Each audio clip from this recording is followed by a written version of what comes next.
ಎಲ್ಲರಿಗೂ ನಮಸ್ಕಾರ.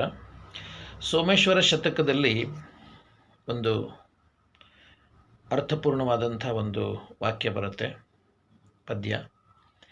ಉಡುರಾಜಂ ಕಳೆಗುಂದಿ ಪೆರ್ಚದಿಹನೆ, ನೃಗೋದ ಬೀಜಂ ಪೆರ್ಮರವಾಗದೆ, ಎಳಗರುಂ ಎತ್ತಾಗದೆ ಲೋಕದೋಳ್ ಬಡವಂ ಬಲ್ಲಿದನಾಗನೆ ಹರಹರ ಶ್ರೀ ಚನ್ನ ಸೋಮೇಶ್ವರ ಅಂಥೇಳಿ. ಅಂದರೆ ಚಂದ್ರ ಸಣ್ಣ ಸಣ್ಣ ಸಣ್ಣ ಆಗ್ತಾ ಆಗ್ತಾ ಅಮಾವಾಸ್ಯೆ ಕತ್ತಲೆ ಬರ್ತಿದ್ದಂಗೆ ಪೂರ್ತಿ ಕಳೆದು ಹೋಗ್ತಾನೆ. ಆದರೆ ಹಾಗೆ ಕಳೆದು ಹೋದ ಸನ್ನಿವೇಶದಲ್ಲೇ ಇರಲ್ಲ. ಪೆರ್ಚದಿಹನೆ, ಮುಂದೆ ಅವನು ಹುಣ್ಣಿಮೆ ಬರ್ತಿದ್ದಂಗೆ ದೊಡ್ಡವನಾಗ್ತಾ ಹೋಗ್ತಾನೆ. ನೃಗೋದ ಬೀಜ, ಆಲದ ಮರದ ಬೀಜ ಸಾಸಿವೆ ಕಾಳಷ್ಟಿರುತ್ತೆ, ವಿಶಾಲವಾದಂಥ ವಟವೃಕ್ಷವಾಗಿ ಅದು ಬೆಳೆಯುತ್ತೆ.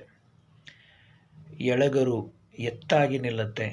ಹಾಗೆ ಜಗತ್ತಿನಲ್ಲಿ ಬಡವ ಬಲ್ಲಿದನಾಗಲಾರನೆ ಅಂತ ಶ್ರೀ ಚನ್ನ ಸೋಮೇಶ್ವರ ಅಂಥೇಳಿ ಸೋಮೇಶ್ವರ ಶತಕದಲ್ಲಿ ಬರುತ್ತೆ. ನಮಸ್ತೆ.